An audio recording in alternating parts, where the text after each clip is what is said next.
Mesdames, Messieurs, bonsoir. Merci de votre fidélité toujours renouvelée au programme de Djoliba TV News. Bienvenue dans votre nouvelle émission. On en parle, le premier numéro qui se passe ce soir. On va parler de l'Ukraine, actualité oblige, pour comprendre un peu les enjeux, les implications même pour le Mali, parce qu'on sait que le Mali a un partenariat historique avec la Russie. Que comprendre de cette guerre de l'Ukraine? Pour en parler, nous recevons pour vous deux invités, deux brillants invités. Le premier, il est très jeune, il a une histoire avec la Russie. Il a fait 10 ans en Russie. Boubacar Abdoulahidou Maïga, bonsoir. Bonsoir. Boubacar, vous êtes enseignant-chercheur. Merci de répondre à notre invitation. C'est un plaisir, c'est un honneur. Merci beaucoup à vous. Merci.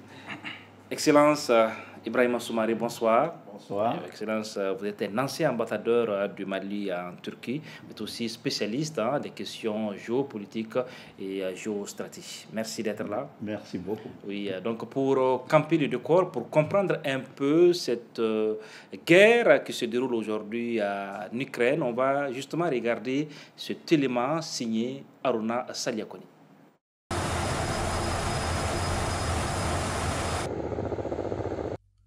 Tout a commencé dans la nuit du mercredi à jeudi. Les soldats russes ont bombardé les infrastructures militaires ukrainiennes. C'est là après l'annonce d'une intervention militaire en Ukraine par le président Vladimir Poutine. Qu'est-ce qu'il s'est réellement donc passé? Ancienne république soviétique devenue indépendante en 1991, l'Ukraine est un état tampon situé entre la Russie et l'Europe. Ses 44 millions d'habitants sont divisés entre pro-occidental et pro-russe. En 2005, l'élection du président pro-occidental Viktor Loukachenko marque le début du rapprochement entre Kiev, l'Union européenne et l'Organisation du traité de l'Atlantique Nord, alliance créée en 1949 pour contrer la menace soviétique. En 2010, le nouveau président Viktor Yanukovych, pro-Moscou, refuse de signer l'accord d'association avec l'UE. Cette décision déclenche en 2014 la révolution pro-européenne de Maïdan et conduira à la chute du président Yanukovych. Depuis 2020, l'Ukraine prend de plus en plus part aux exercices conjoints de l'OTAN, ce qui est vécu comme une provocation par la Russie. Moscou affirme que les Occidentaux ne respectent pas la promesse qu'ils auraient faite de ne pas étendre l'OTAN vers l'Est. Les derniers exercices en mer Noire ont mis le feu aux poudres. Selon plusieurs spécialistes de la Russie, ces exercices de l'OTAN ont poussé Vladimir Poutine à masser ses troupes à la frontière pour exercer une pression et réunir autour d'une table les États-Unis et l'OTAN pour obtenir une garantie que l'Ukraine n'entrera jamais dans l'OTAN. Ce que les alliés occidentaux ont catégoriquement refusé. Vladimir Poutine a ainsi reconnu lundi l'indépendance des républiques populaires de Donetsk et de Lugansk, des territoires séparatistes pro-russes autoproclamés républiques populaires en 2014 à la suite de 2 référendums. Ensuite, le jeudi, Poutine lance une opération militaire en Ukraine pour, selon lui, démilitariser le pays. Toutes les cibles militaires du pays sont bombardées et les troupes sont aujourd'hui aux portes de la capitale Kiev. Ce qui est qualifié par les Occidentaux comme une invasion russe. Les alliés européens et de l'OTAN qui avaient mis en garde la Russie depuis des semaines contre cette guerre ont déclaré qu'ils ne pourront pas aider militairement l'Ukraine. Ils ont opté pour des sanctions économiques massives pour dissuader Poutine. Un Poutine visiblement droit dans ses bottes qui a même menacé les Occidentaux contre toute entrave à cette guerre. Il précise que ceux qui oseront doivent savoir que la réponse de la Russie sera immédiate. Elle conduira à des conséquences jamais connues dans l'histoire. Jusqu'où cette guerre et les menaces nous mèneront. Pour l'instant, rien n'est certain et toutes les pires éventualités sont à craindre. Merci Aruna Kone pour cet élément sur les enjeux de cette crise. Toutes les éventualités sont possibles. Boubacar Maïga, déjà, qu'est-ce qu'il faut comprendre de cette guerre entre la Russie et l'Ukraine? Parce qu'on a vu dans l'élément que l'Ukraine est une ancienne colonie de l'URSS, par exemple, qui a pris son indépendance en 1991. Qu'est-ce qu'il faut comprendre rapidement d'entrée de jeu? D'entrée de jeu, il faut savoir que vraiment l'air est grave. L'air est grave parce que quand on voit une telle guerre entre, c'est-à-dire des pays qui ont toujours vécu en harmonie, qui étaient même considérés comme étant comme faisant partie d'un seul territoire, d'un seul espace et d'une seule famille, voir en fait un conflit de ce genre, de cette ampleur, entre des fils qui se revendiquent de la même histoire, c'est-à-dire des mêmes auteurs, des mêmes écrivains, de la même littérature. C'est énorme, c'est énormissime. Et il y a lieu de s'inquiéter, il y a lieu de compatir.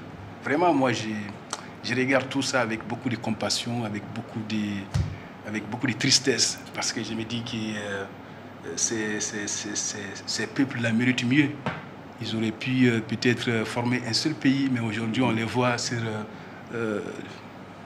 des territoires nommés Ukraine et Russie, et puis en train de se battre. Donc, vous savez, pour la petite histoire, la Russie, elle vient elle-même en fait de l'Ukraine. C'est ce qu'on appelle Kievskaya Rus en russe, ou bien la Russe de Kiev. Vous voyez. Donc, l'histoire de la Russie commence à Kiev. Les Russes ne peuvent pas étudier en fait leur histoire sans faire référence en fait à l'Ukraine, sans faire référence à Kiev. Et les premiers, je peux même aller jusqu'à dire que les premiers empereurs russes, ou bien même roi russe qui a adopté le christianisme, il l'a fait en fait en Ukraine, à Kiev. Vous voyez, il s'appelait à l'époque Vladimir Ier, les Russes même les connaissent comme étant Vladimir le Grand, Vladimir Veliki. Hein? Et c'est lui qui a adopté le christianisme à Kiev vers les débuts du XIe siècle. Vous voyez. Et c'est à partir de Kiev que les Russes sont partis installer après Novgorod, d'autres endroits. Et Moscou viendra plus tard. Moscou viendra plus tard dans l'histoire russe. Et chaque fois quand vous lisez l'histoire russe, parce que vous ne pouvez pas étudier en Russie sans faire l'histoire de la Russie. Et en lisant ça, on vous rappelle toujours que, en fait, nous venons de Kievskaya Rus, nous venons en fait d'Ukraine. Et à un moment donné, il faut comprendre que les Russes se sont battus pour la défense en fait des territoires qu'on considère aujourd'hui comme faisant partie de l'Ukraine actuelle, comme Sébastopol, la Crimée. C'était par exemple des territoires qui appartenaient à l'époque à l'Empire ottoman, par exemple. Et Écaterine le Grand, ou bien Écaterine II, ou bien Écaterine la Grande a dû mener des combats terribles pour pouvoir conquérir ces territoires, vous voyez. Et plus tard, lorsque vous regardez dans l'histoire, même l'histoire récente de l'Union soviétique, vous allez trouver que des parties de la Russie ont été affectées à l'Ukraine actuelle pour pouvoir russifier davantage les territoires. Par exemple, ce qu'on appelle aujourd'hui les Donbass, la Crimée, ce sont des endroits qui avaient été donnés en fait à l'État ukrainien parce qu'on pensait qu'on formait les mêmes pays et que l'Union soviétique n'allait jamais en fait disparaître. Mais les circonstances ont fait aujourd'hui que l'Ukraine constitue un pays tout à fait isolé, et j'imagine que le peuple ukrainien a voulu à un moment donné en fait manifester son indépendance, peut-être son envie de s'autogérer, et je me dis que à la suite de plusieurs questionnements, ce peuple peut-être a dû faire le choix peut-être de basculer vers l'Europe, parce qu'il ne faut pas oublier que l'Ukraine a toujours été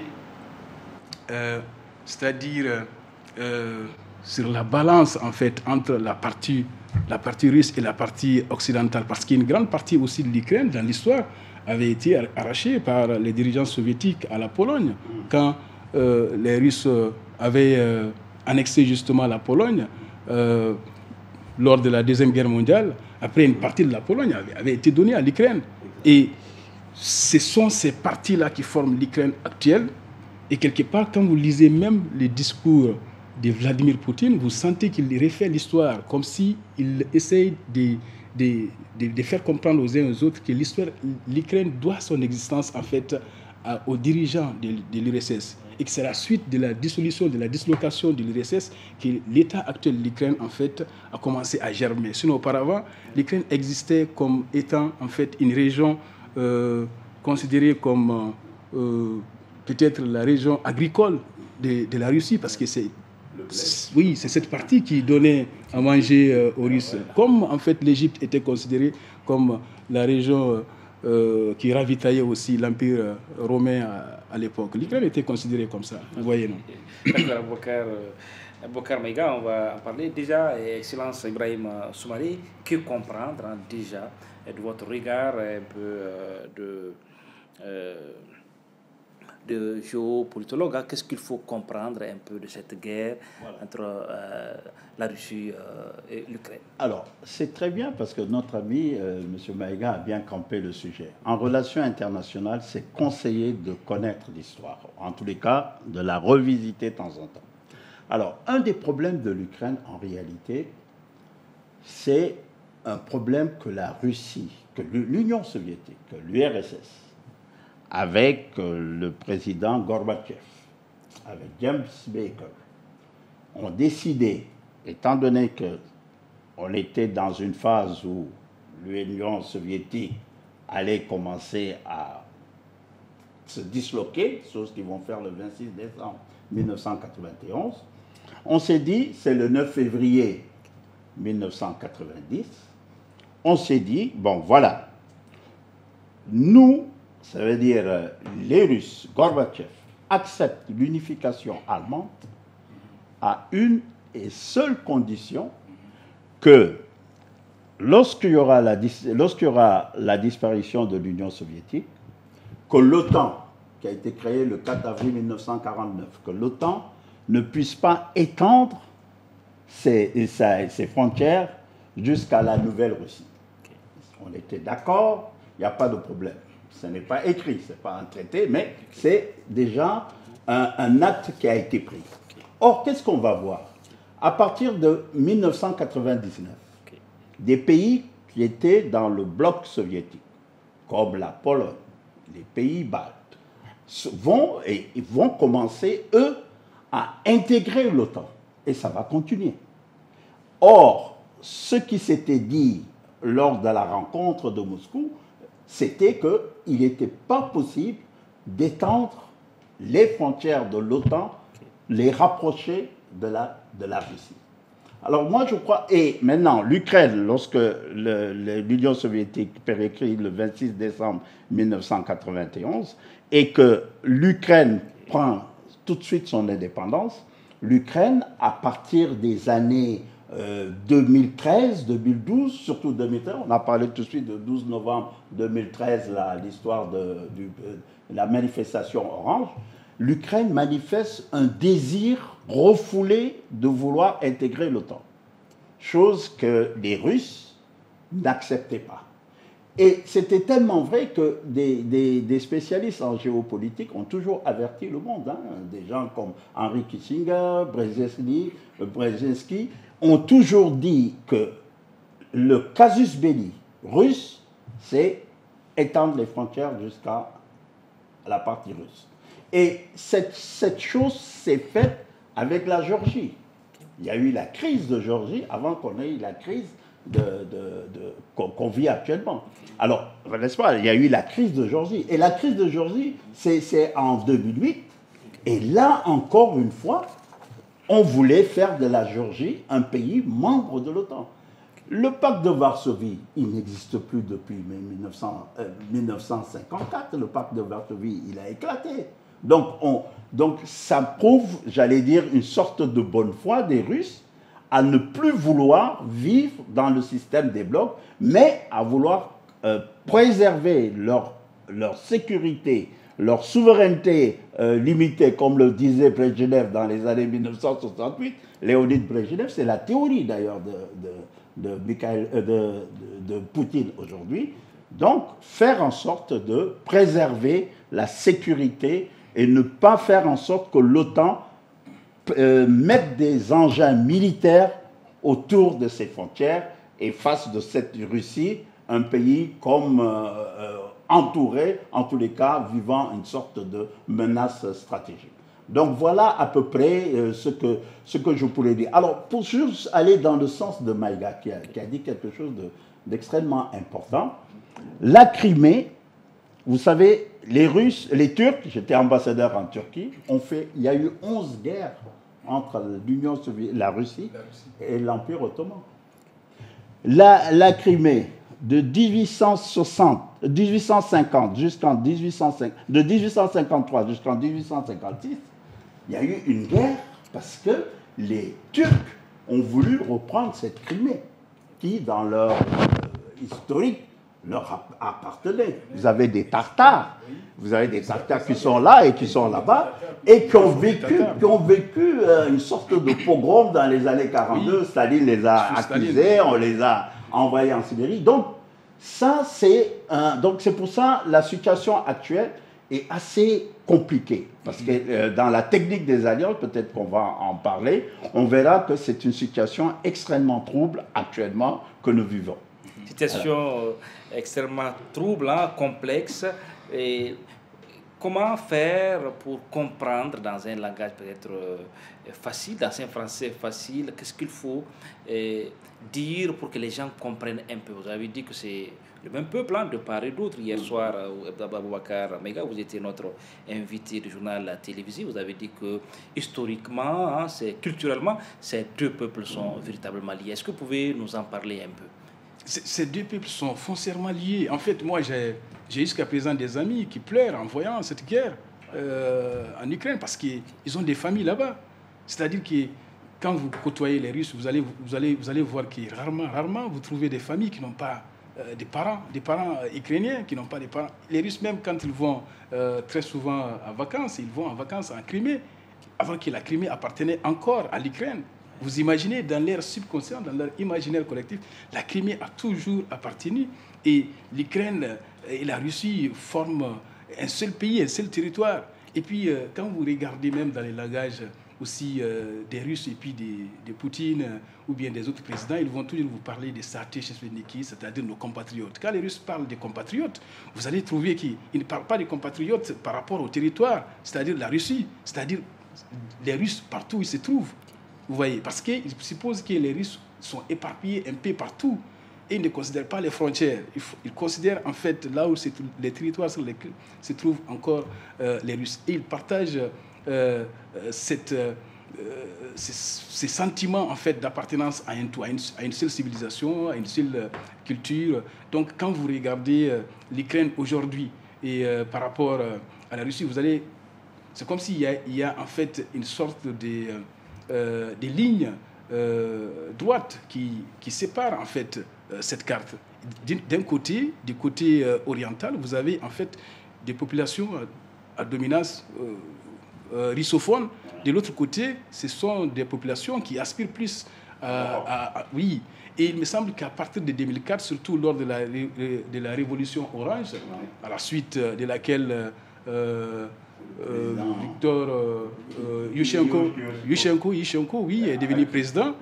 Cette révolution orange a été justement, on peut dire, remportée par la prédominance de la partie occidentale de l'Ukraine. Et aujourd'hui, l'Ukraine est tiraillée entre deux parties, les russophones et puis de l'autre côté, ceux qui considèrent que leur souche encore se trouve dans l'Europe, dans l'Union européenne ou bien dans les pays qui appartiennent aujourd'hui à l'Union européenne et voudraient que l'Ukraine aussi adhère. Bon, moi, je me dis qu'il y a toujours eu ces problèmes que l'Ukraine n'a pas pu résoudre en fait.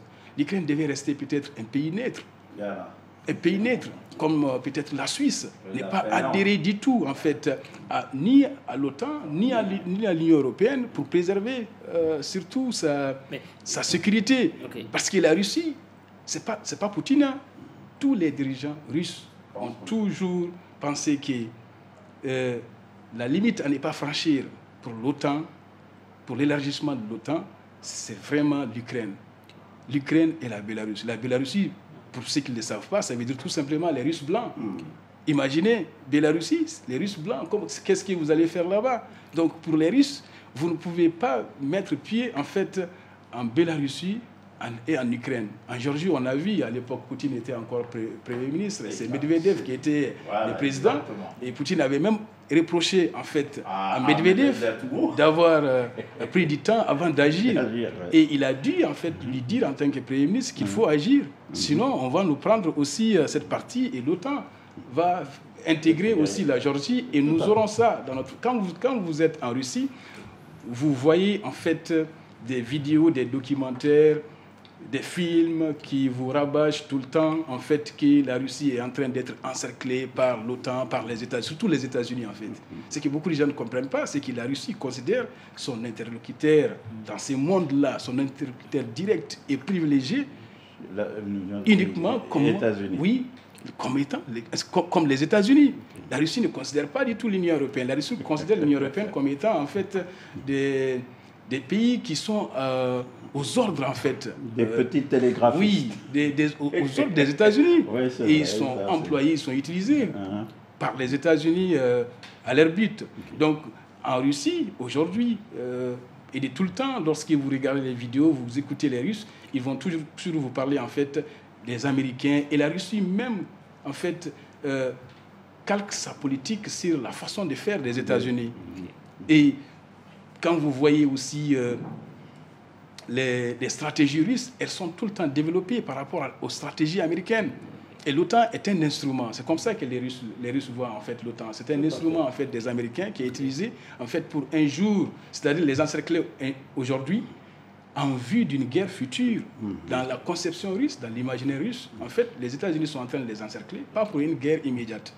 Un jour, dès l'instant où, en fait, ils vont sentir que la Russie s'est affaiblie, ils vont attaquer. Et Poutine ne sait pas, comme il le dit des fois, il ne sait pas si ce jour-là c'est aujourd'hui ou bien c'est demain, mais de toute façon, c'est dès aujourd'hui qu'il faut aussi arrêter. Mais cela, il faut le dire, cela ne justifie pas, en fait, l'utilisation aussi de la force que nous sommes en train de voir en Ukraine. Moi, j'aurais souhaité honnêtement une solution différente à ce que je vois, à ce que j'observe aujourd'hui par rapport à l'Ukraine, parce que ça me blesse et je sais que c'est triste. C'est comme si vous voyez aujourd'hui des pays africains qui ont été, c'est-à-dire mécaniquement séparés par des frontières tracées en Occident, à notre insu. On nous dit que voici la limite du Mali, alors que de l'autre côté, vous avez encore des frères, et on vous dit, allez les tuer. Vous voyez? Donc c'est comme ça que pour qu'on puisse comprendre, c'est comme si, en fait, nous avons des parents, par exemple, au Niger, ou bien au Burkina Faso. Des deux côtés, vous avez des Dogons ou bien des Soreilles, et on dit à une communauté Soreille, allez attaquer l'autre communauté, parce qu'il y a ces frontières-là entre vous. Non. Moi, je pense que ce sont les mêmes peuples et ils méritent de se retrouver, ils méritent de dialoguer. Et d'ailleurs, vous voyez qu'il y a des manifestations en Russie, parce que beaucoup de gens ne cautionnent pas ce qui se passe. Okay. Excellence Brahima Soumaré, qu'est-ce que Vladimir Poutine, on dit de lui qu'il est un personnage très complexe, souvent même, et très froid. Est-ce que c'est un va-t-en-guerre? Bon. Sans faire de la psychologie de studio, hein, on aurait dit ça, on peut dire que c'est un personnage qui a compris, qui a emmagasiné peut-être toutes les frustrations que l'éclatement de l'Union soviétique a générées tout au long de notre histoire. Là. Vous savez que on a tout de suite parlé de la manière dont les accords, l'entente du 9 février 1990 n'a pas été respectée. Mais il y a autre chose encore de plus grave. C'est qu'en 1954, la Crimée, elle était russe. C'est Khrouchtchev. C'est Khrouchtchev qui donne la Crimée à l'Ukraine. Pourquoi? Parce que c'était le 300e anniversaire. Voilà. Alors donc, il y a d'abord ça. Il y a d'abord le ressentiment par rapport aux anciens leaders de la Russie, de l'Union soviétique déclinante. Des gens comme Eltsine, des gens comme Gorbatchev empêchent, je crois, Vladimir Poutine de dormir. Parce que pour lui, la grande Russie, parce que lui, c'est plus la Russie que l'Union soviétique, hein, il faut faire très attention. Lui, c'est l'Empire. Ses références sont chrétiennes, sont orthodoxes. C'est ça. Alors, cette grandeur-là, il s'inspire beaucoup de Catherine II. Vous savez, c'était une grande conquérante. Hein, je parle sur votre contrôle. Et ça, c'est cette image-là d'une Russie fière qui a son histoire, qui a joué un rôle en Europe, puisque La plupart des grandes batailles se sont fracassées en Russie. Les épopées napoléoniennes se sont fracassées en Russie en 1902. Vous avez toutes sortes de... Et la Deuxième Guerre mondiale, vous voyez ce qui s'est passé avec Staline. Et donc, il y a ce ressentiment que, quelque part, il y a eu un complot qui fait que la Russie, l'Union soviétique qui devait continuer la dynamique de cette Russie impériale, n'a pas continué. Et ça, à cause de qui? À cause d'abord de ses dirigeants, parce que même s'il était en agent sous Eltsine, parce que je crois que c'est lui-même qui le met en scène, le président Yeltsin, qui le met en scène, qui mène ce bonhomme-là en scène avec les grands hommes d'affaires, il demeure pas moins qu'il a cette conception-là que la grandeur de la Russie, il est temps de le faire. Alors c'est pour ça qu'il considère véritablement que son alter ego, comme au temps de la guerre froide, ça ne peut être que les États-Unis, ça ne peut pas être d'autres. Oui. Alors qu'entre nous, moi je vais vous dire une chose, la frontière entre la Chine et la Russie, je crois que c'est amour. Il n'y a aucun pays, si ce n'est la Mongolie de l'autre côté, sinon la Russie et la Chine se rejoignent directement. Alors oui, demain, on peut, pourtant ils sont alliés. Aujourd'hui, s'il y a un pays sur lequel la Russie peut compter actuellement, c'est la Chine. Oui, on va en parler. D'accord. On va en parler. Mais déjà, cette offensive militaire russe, Vladimir Poutine, qui défie l'Europe, qui défie même les pays de l'OTAN, il va à l'offensive militaire. Quel objectif derrière cette opération militaire, Boubacar Maïga? Non, moi, je pense qu'en fait, Vladimir Poutine, il a calculé tout, et ça fait des années qu'il est en train de parler de ça. Ça fait des années qu'il est en train peut-être de préparer, de mitonner cette guerre. Et il n'attendait peut-être qu'un signal ou bien une petite erreur. Et il me semble que les Occidentaux lui ont donné l'occasion, en fait, en s'implantant de plus en plus et puis en courtisant de façon régulière l'Ukraine, surtout des Zelensky, vous voyez. Ouais. Moi, je me dis, aujourd'hui, Poutine, même dans son allocution, quand vous l'écoutez même en russe, il dit qu'il ne va pas, en fait, annexer. Il n'est pas parti pour rester. Pour lui, c'est pour établir l'ordre. Et récemment, il me semble qu'il a même appelé l'armée, en fait, à prendre ses responsabilités. Vous voyez, donc, quelqu'un qui va annexer, je ne pense pas qu'il va dans la logique, en fait, de demander de faire un coup d'État. Et il a même dit que ce serait mieux, en fait, de dialoguer avec l'armée qu'avec les pouvoirs actuels. Donc, je me dis qu'il sait très bien que la Russie, l'URSS a eu à s'enliser en Afghanistan. Voilà, très bien. Il n'a pas à faire une guerre aussi longue en Ukraine. Il a intérêt peut-être à vite mener une opération, installer peut-être un pouvoir qui lui sera plus favorable, et puis retourner en Russie, gérer les autres affaires. Si la Russie venait à s'enliser, honnêtement, avec la détermination que je vois actuellement, elle pourrait se retrouver avec ce qui s'est passé avec les États-Unis en Irak et en Afghanistan récemment. Et ça, aucune puissance actuellement dans le monde ne souhaite ce scénario, parce qu'on voit que les guerres deviennent de plus en plus asymétriques et puis rurales. Et dans la guerre rurale, en fait, les puissances ne gagnent pas. Ce sont les petits peuples qui gagnent.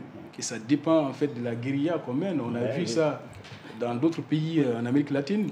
On peut sentir tout de suite un déséquilibre au niveau militaire, par exemple. Oui, de la puissance des feux, de la préparation. Oui, la Russie sur deuxième, deuxième puissance militaire contre 22e pour l'Ukraine. Est-ce qu'à ce niveau aussi, le déséquilibre, il faut aussi le voir, sur quoi compte peut-être aujourd'hui l'Ukraine peut-être pour résister, parce qu'on voit son président qui a encore le moral. Oui, moi je me dis honnêtement qu'on est à un début, et tout début en fait engendre des surprises. Vous voyez, on a vu comment ça s'est passé aussi en Irak. Le début a été fulgurant, après on a vu ce qui s'est passé. Et il me semble que Poutine essaye, surtout les Russes essayent peut-être de tester peut-être toutes les éventualités pour ne pas être surpris. Tant que ce n'est pas aussi rassurant, on ne va pas avancer trop loin. Vous voyez, et surtout qu'il rencontre aujourd'hui des résistances peut-être insoupçonnées, mais qui se dévoilent ça et là à travers l'Ukraine. On pensait que l'armée allait rallier rapidement la position russe pour prendre le pouvoir, ce qui n'est pas encore le cas. Il me semble que quelque chose aussi est important, c'est vraiment la détermination du président actuel, du président ukrainien, qui a quand même décidé de rester, comme d'ailleurs Staline, comme Staline l'a fait lors de la Deuxième Guerre mondiale, quand tout le monde pensait qu'il allait fuir et laisser les moscovites. Il est resté, il a fait un discours depuis les métros pour rassurer les Russes, et ce qui a aidé vraiment à donner plus d'entrain aux Russes pour reprendre de vigueur et venir affronter les Allemands. Il me semble qu'il connaît l'histoire, il joue sur l'histoire, et comme le disent certains, c'est un bon acteur. Et un acteur qui connaît l'histoire. Il crie déjà, il dit qu'il est seul, là, personne ne va venir nous sauver, personne ne va venir faire la guerre avec nous. Et il appelle au soutien, il appelle à la solidarité. Peut-être il fait un clin d'œil à l'Europe, par exemple. L'Europe leur donne déjà des armes depuis bien des années. Hein. L'Europe, l'OTAN, les Américains, les armes déjà, ils les forment depuis plusieurs années aujourd'hui. Il me semble que ce n'est pas une question d'armement, c'est une question surtout en fait de volonté, peut-être des forces de frappe équivalentes à celles qu'elles sont en train de subir de la Russie. Si l'Ukraine mise peut-être sur plus d'actions de la part de ses partenaires, et ce qui tarde à venir parce que les partenaires aussi ont peur de mener une guerre par procuration face à la Russie et qui pourrait aussi dégénérer. Et la Russie, vous savez, Poutine, il a tenu à faire justement des menaces verbales vis-à-vis de ça, parce qu'il savait très bien qu'il y a des pays qui sont derrière l'Ukraine et qui pourront aller plus loin dans leur soutien. Ah oui. Vous voyez. Oui, c'est vrai, il a fait des menaces à peine volées. Hein. Oui. Voilà, pour dire que si ces pays se hasarderaient à se prononcer ou à intervenir, il n'hésitera pas. Voilà. Ça, c'est l'utilisation. J'imagine qu'il fait référence ici à l'utilisation de l'arme chimique, ce qu'on ne souhaite pas du tout en Europe et dans aucune partie de cette planète. Parce qu'aujourd'hui, si une guerre nucléaire venait à que Dieu nous en réserve, vraiment, nous allons tous en pâtir. C'est vrai, avec les armes, les missiles hypersoniques. Hein, voilà, ah oui, oui. Oui, okay. Continental.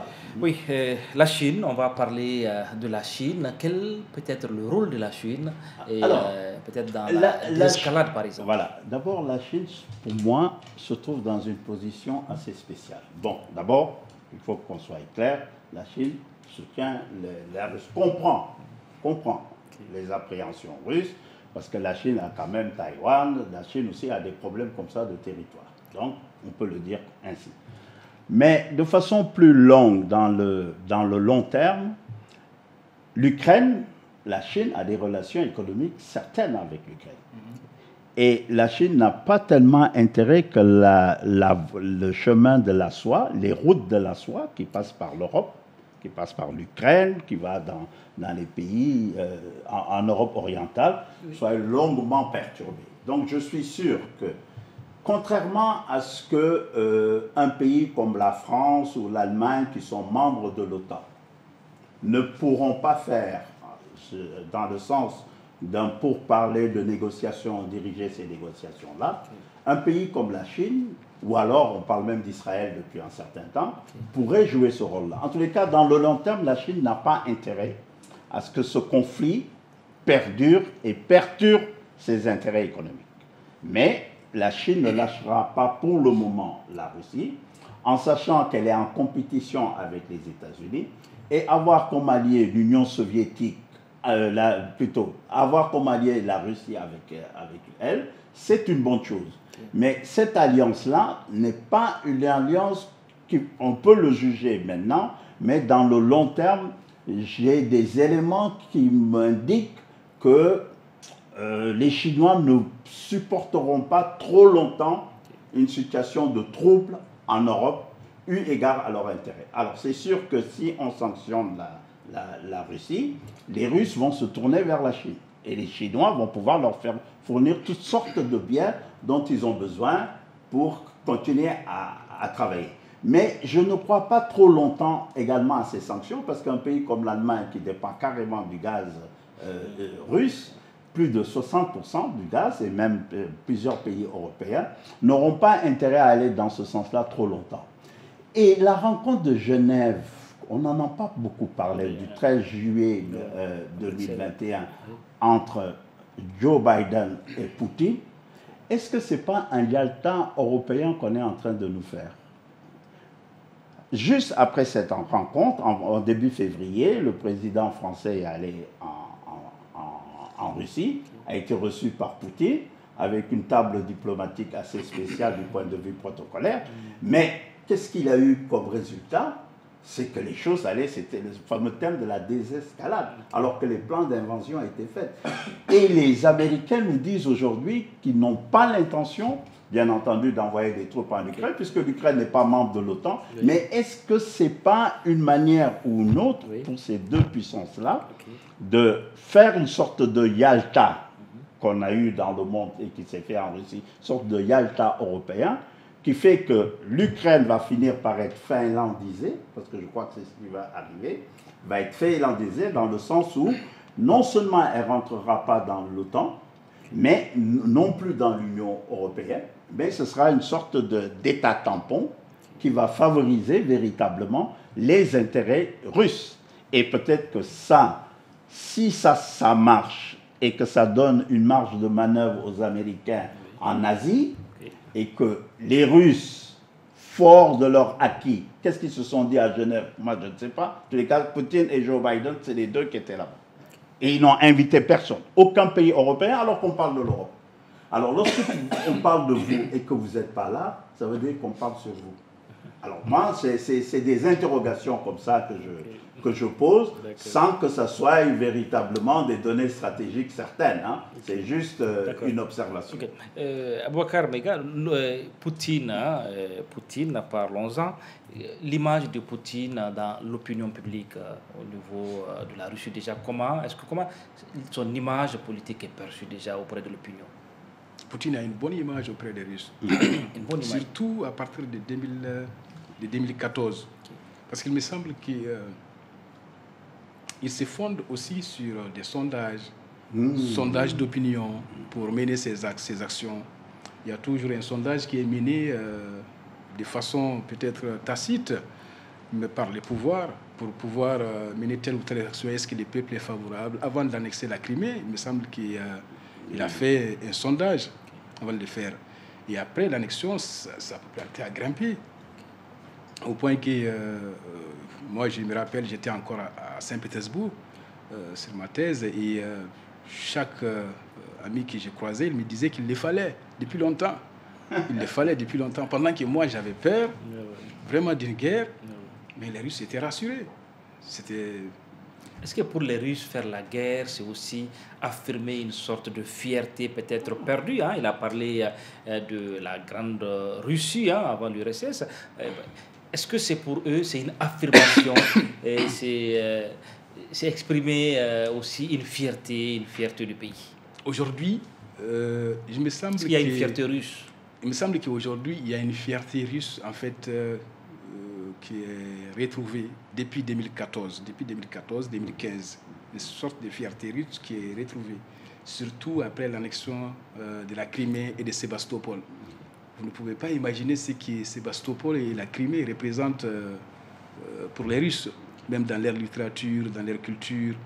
Et à partir aussi, en fait, de l'intervention russe en Syrie, et vraiment, les Russes pensent qu'ils sont revenus sur la scène internationale et que les gens commencent à les respecter. Eh bien, on commençait à les respecter à partir, en fait, de cette date. Sinon, quand nous, on partait encore en Russie vers les années 2000, c'est-à-dire 2003, Poutine n'avait encore que 2 ans au pouvoir.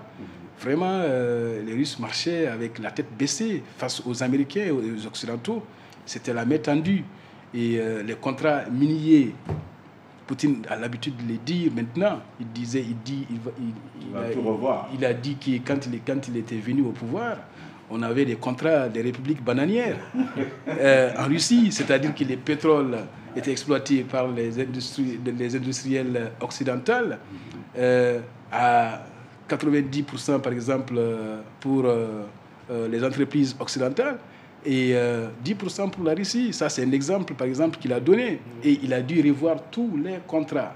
Et les oligarques aussi qui avaient les richesses en main, il a dû les mettre sur le pas. Oui, sur les pas. Et il a dû faire une réunion. Moi, je me rappelle, honnêtement, en direct, à la télé, il a fait une réunion avec tous les oligarques pour leur dire de choisir entre la politique et faire les affaires. Soit vous faites des affaires ou vous faites de la politique, mais vous ne pouvez pas faire les deux à la fois. Et il y a certains qui ont dû choisir en ce moment parce qu'il y a certains qui étaient détenteurs des mines gaziers, pétroliers, et au même moment députés à l'Assemblée. Chaque fois quand on voulait voter quelque chose contre la loi minière ou bien les codes miniers, ils bloquaient parce qu'ils étaient députés, ils défendaient leurs intérêts et ils finançaient encore d'autres candidats. Et d'autres aussi voulaient se présenter aux élections présidentielles contre lui-même. Donc, moi, je pense qu'aujourd'hui, les Russes se sentent vraiment fiers et regardent les Américains droit dans les yeux. Et les Européens n'en parlons pas, pour vraiment leur dire que nous sommes revenus. On était honnis, on avait perdu notre dignité suite à la dislocation de l'URSS. Aujourd'hui, grâce à Poutine, nous sommes revenus. Et au même moment, en fait, il y a une autre opinion qui pense que Poutine aurait dû mieux faire en consolidant surtout les institutions. Parce que vous savez, la Russie a cette histoire fâcheuse, en fait, des retournements éternels, en fait, c'est-à-dire à l'alternance par, en fait, les décès, l'assassinat ou bien la mort. Il n'y a pas d'alternance pacifique. La Russie n'est pas habituée à une alternance pacifique, c'est-à-dire élection ou bien j'ai laissé les pouvoirs. C'est Boris Yeltsin, lorsqu'il laissait les pouvoirs, il a désigné Poutine, il n'y a pas eu d'élection. C'est après que Poutine a organisé les élections. Donc les Russes ont peur d'une chose, c'est surtout l'après-Poutine. Donc il fallait consolider aujourd'hui les liens, faire en sorte que les institutions soient stabilisées de telle sorte qu'ils puissent avoir des élections transparentes dans toute la Russie, parce que c'est une fédération. Et à l'intérieur, il y a des républiques dans lesquelles encore des élections sont organisées. On élit les présidents ou bien les gouverneurs. Vous voyez. Donc, les Russes, en fait, ont des aspirations sur ces plans-là. Sinon, sur le plan en fait, de la politique de Poutine, je pense que c'est largement approuvé par la population russe. Ouais. D'accord. Oui, maintenant parlons un peu des implications. On va parler du Mali. On sait que la Russie a tout le temps été un partenaire stratégique voilà, du Mali sur beaucoup de plans. Il y a des étudiants qui ont eu des bourses. Boubacar Maïga a fait 10 ans. Voilà, donc il y a même sur le plan de l'éducation. Donc la Russie est restée quand même un grand partenaire du Mali. Donc les étudiants maliens qui partaient, le Premier ministre actuel qui a fait Choguel Maïga, fait ses études en Russie. Ils sont nombreux, on peut en compter. C'est que vous oubliez, peut-être qu'on doit dire. Vous savez, moi j'ai eu à échanger avec les premiers bénéficiaires de la bourse de l'Union soviétique. C'est-à-dire qu'ils sont partis vers 1950. Non, 58 mais 60. Non, les premiers étudiants qui sont partis avec les accords de coopération, c'est le 7 mars 1961. 61. Mais avec Mamadou Madera Keïta. Mais avant ça, pour la petite ça, c'est le PAI, ça. Avant ça, ce que je voulais ajouter, c'est qu'il y a des étudiants maliens qui sont partis avec la bourse donnée par Sékou Touré. C'est-à-dire à travers la bourse que l'URSS donnait en fait à la Guinée. Donc il y a des étudiants, il y a des élèves maliens qui ont bénéficié de la bourse de Sékou Touré pour aller. Et plus tard, leurs camarades du Mali sont allés avec la bourse malienne. Mais à leur retour, ils sont venus travailler pour le Mali. Donc ça veut dire que les Maliens ont commencé à bénéficier de la bourse de l'Union soviétique avant même, en fait...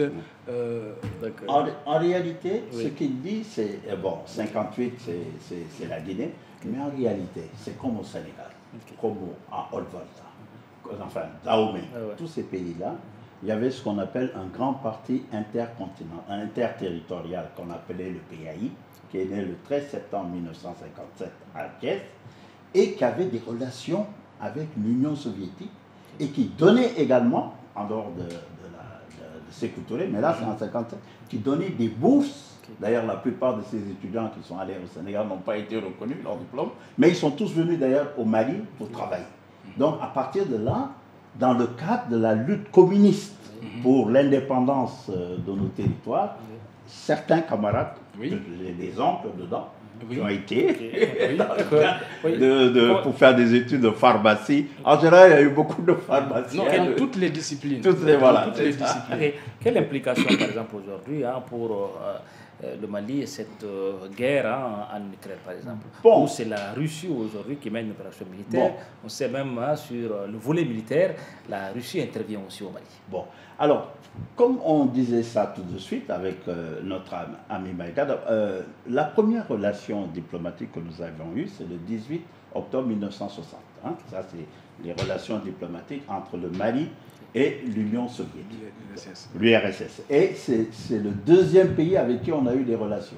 Le premier, c'est le 23 septembre 1960, c'est avec l'Allemagne fédérale. Bon, donc, à partir de là, lorsque nous avons eu notre indépendance, le 22 septembre, et qu'il a été question véritablement de mettre en place notre armée, nous avons eu les premières relations de coopération que le Mali a eues avec l'Union soviétique. Les premières relations sont des relations militaires. C'est le 21 février 1961.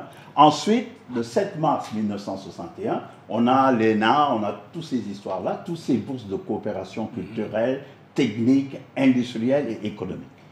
Et lorsque l'Union soviétique se désagrège, le 26 décembre 1991, nous sommes le premier pays dans l'Afrique de l'Ouest, avec le président Alpha Konaré. Le 13 janvier 1992, nous avons considéré que tout l'héritage de l'Union soviétique est assumé par la Russie. Et nous avons fait même une déclaration officielle dans ce sens-là. Donc c'est pour vous montrer la portée de nos relations diplomatiques que nous avons eues avec la Russie et qui explique la présence de Maïga et la présence de beaucoup de gens, que ce soit dans le cadre de la formation militaire et que ce soit également, pas seulement, dans le cadre de la formation complète. Alors, c'est ce qui explique que depuis un certain temps, surtout depuis 2019, nos relations se sont renforcées avec la Russie pour des raisons évidentes. Des raisons d'abord de sécurité et des raisons de coopération stratégique. Alors, donc, je crois que dans cette optique-là, c'est important que nous puissions réfléchir à voir dans quelle mesure ce qui se passe, qui semble loin de notre territoire, peut avoir comme impact, même du point de vue économique, avec le blé, etc., au niveau de notre pays. Donc c'est important. Alors Boubacar qui a vécu là-bas. Voilà. Qu'est-ce que ça va changer? Est-ce que ça peut impacter aussi notre pays? Bon, on sait aussi peut-être qu'il y a les relations diplomatiques sur plusieurs volets. Est-ce que ça peut impacter un peu au niveau du cas? Je me dis d'abord que nous avons des compatriotes d'abord en Russie, nous avons des compatriotes en Ukraine, il ne faut pas les oublier. L'autre jour, j'ai regardé la télé, je voyais des Africains qui prenaient aussi les trains en Ukraine, à Kiev, avec des Ukrainiens. Donc ça veut dire vraiment que nous avons des compatriotes partout à qui nous devons penser actuellement, et surtout à leur sécurité aussi. Et en ce sens, je me dis que nous avons quelque chose aussi à voir avec ce qui se passe partout dans le monde aujourd'hui. Parce que, je l'ai dit, le monde est interconnecté. Si la Russie est sanctionnée, ça peut jouer aussi sur notre économie. Parce que face aux sanctions que nous subissons, la Russie est une des alternatives que nous envisageons pour compenser les sanctions de la CEDEAO et les sanctions des autres. Donc, les Russes vont penser d'abord à préserver leur économie avant de penser à d'autres pays. Nous, on aurait voulu vraiment que la Russie ait une santé aussi solide sur le plan économique et ne pas être amenée à être affectée par tout ce qu'on voit, surtout qu'on parle de plus en plus encore de la coupure des suites. Oui, des suites qui est encore considérable. Sur le plan technique, nous avons des instructeurs ici, nous avons une coopération militaire de longue date avec la Russie. Nos officiers vont faire leur formation là-bas et eux aussi nous amènent des instructeurs avec des matériels militaires que nous utilisons aujourd'hui. On voit déjà les effets sur le terrain. On commence à prendre la confiance. Donc on n'a pas intérêt en fait que cette coopération soit aussi arrêtée brusquement.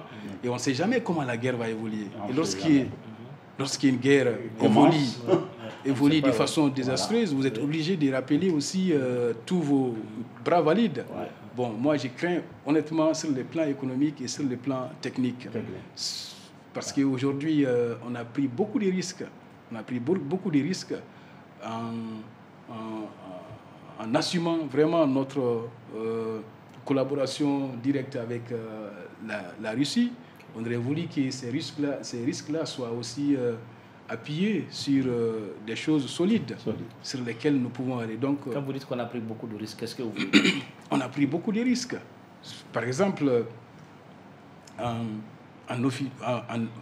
déclarant et puis en officialisant aussi notre coopération militaire avec les Russes.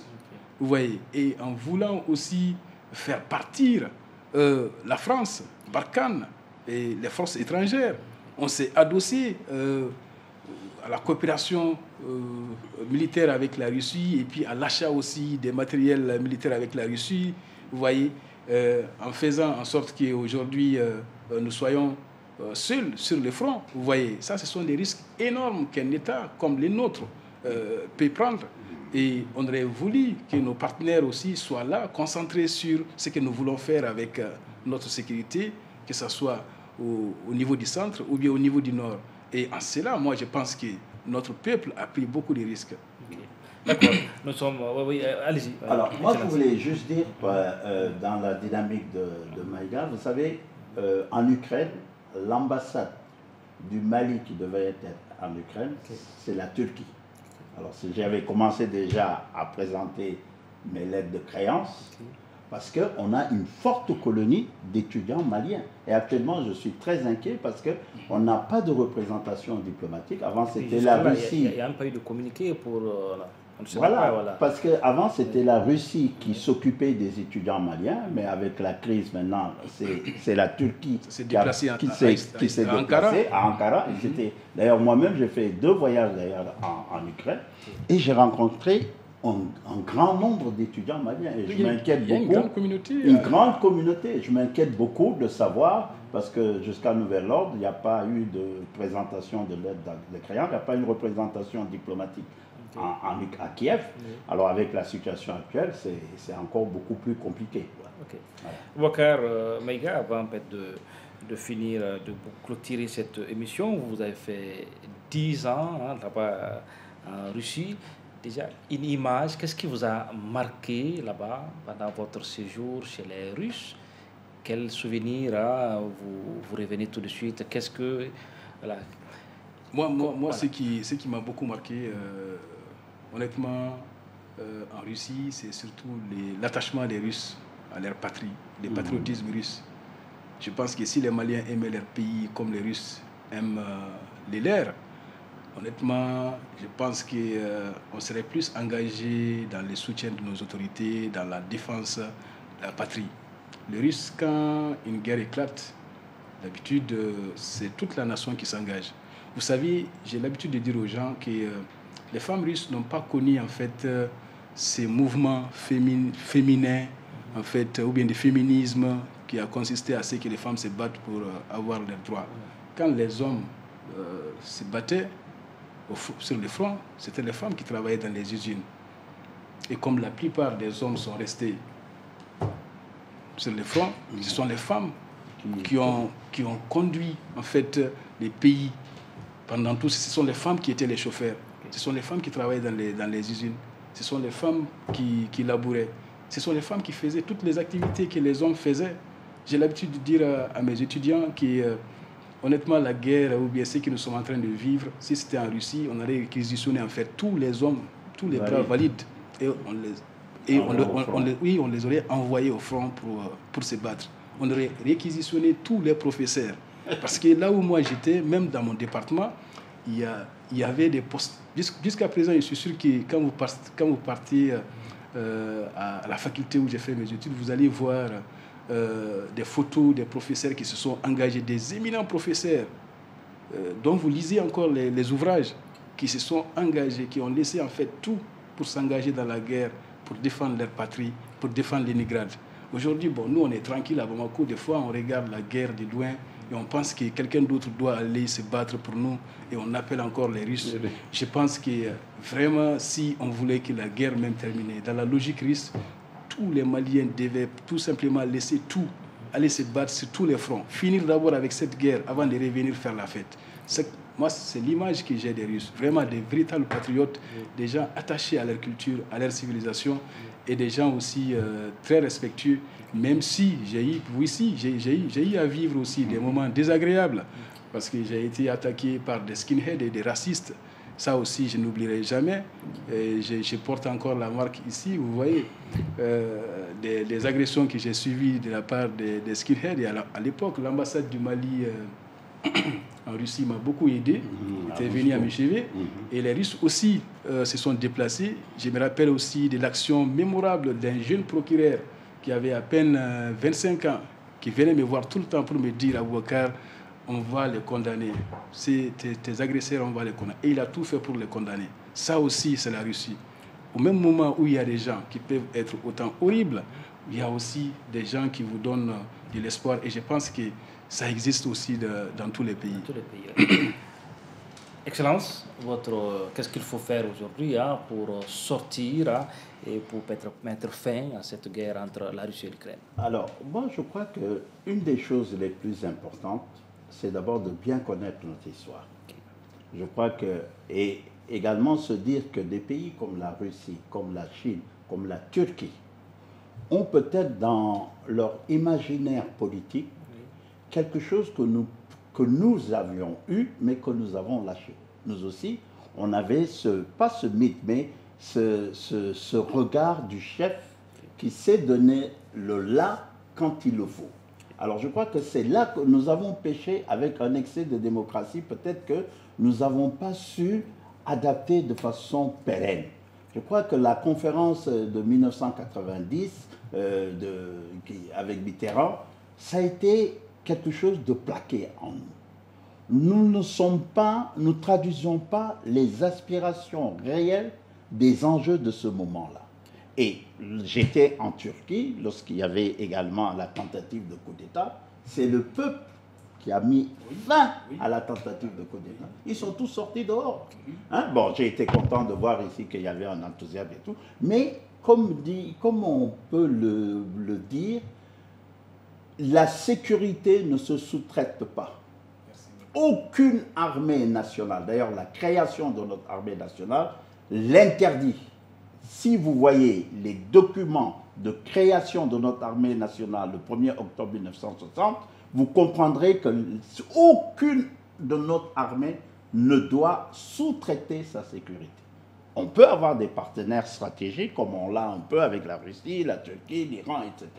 Mais c'est à notre capacité de gérer nos conduites.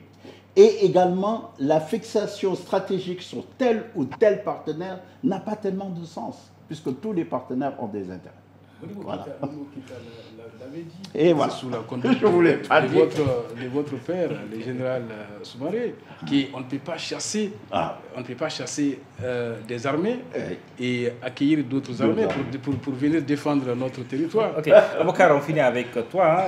Qu'est-ce qu'il faut faire rapidement en 15 secondes? Qu'est-ce qu'il faut faire pour sortir de cette situation, cette guerre entre la Russie et l'Ukraine, rapidement? Moi, je pense qu'aujourd'hui, la garantie qu'on devait donner à la Russie, on n'a pas pu la donner à temps. Et je pense d'ailleurs que les Occidentaux, en fait, ont piégé Poutine pour les faire sortir, en fait. Oui, et il est tombé dans ces pièges-là. Sinon, honnêtement, moi, je considère que la meilleure solution, c'est de garder l'Ukraine comme État neutre. Voilà. Ne pas l'engager, en fait, dans une position OTAN ou bien Russie. Non, l'Ukraine devait rester neutre comme État. Parce que quelque part, honnêtement, en tant que démocrate, je pense que les Ukrainiens aspirent à la même chose à laquelle nous aspirons aujourd'hui, c'est-à-dire l'indépendance, l'autogouvernance, l'autogestion. Mais ils sont allés très loin quelque part, parce qu'ils sont à côté, par malheur, ils sont à côté aussi d'une puissance qui pense qu'elle est en train d'être entourée par... oui. Okay. Merci Aboubacar Abdoulaïdou Maïga. Je rappelle que vous êtes enseignant-chercheur. Hein. Vous avez passé une dizaine d'années de votre vie en Russie, précisément à Lipetsk, à Saint-Pétersbourg. Saint-Pétersbourg. La première fois, c'était à Lipetsk, non loin de Moscou. La deuxième fois, c'était à Saint-Pétersbourg, dans la même université, en fait, que Vladimir Poutine et Medvedev. Merci, félicitations. Excellence, Ibrahima Soumaré. Merci, ancien ambassadeur du Mali en Turquie, spécialiste des questions internationales, géostratégie et Géopolitique. C'est un excellent diplomate, un historien, et tout à la fois. Parce que vraiment, je suis international. Mesdames, Messieurs, c'est la fin de ce premier numéro de votre émission On en parle. On en parle, c'est votre émission désormais tous les dimanches à 21h qui parle des questions d'intérêt national, souvent aussi des questions internationales. Mesdames, Messieurs, c'est la fin de ce premier numéro que j'ai eu l'immense plaisir de présenter. Merci de votre fidélité toujours renouvelée au programme de Djoliba TV News. Rendez-vous est pris dimanche prochain à 21h pour une autre émission. Au revoir.